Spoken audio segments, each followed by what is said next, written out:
Nedvasingumo keli negali meluoti savo. Tu negali, kaip sako, tu apgausi tik save.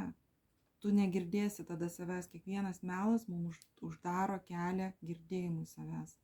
Tiesiog mes bloką užsidedam. Nes tu nori kažkaip atrodyti. Palauk, kodėl tu turi atrodyti, jeigu tu esi toks ir toks ir toks.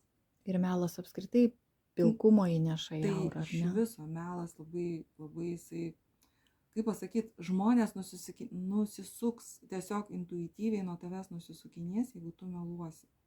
Čia aš kai sakiau, rodžiau, toksai jausmas ateina, kai tu va taip, va, tiesiog intuityviai sukiesi. Nu, net Jo, nereik nėra matyti. akių kontakto. Jo, toksai gauniesi, kad tu ne tai, kad bėgi, o tu kaip ir neskanu liktai, va toks, aš net nežinau, spalva, sakau, yra labai skirtinga, nes meluot gali ir geltonas spalva, pavyzdžiui. Bet geltona bus ne auksinė, ne švytinti melas.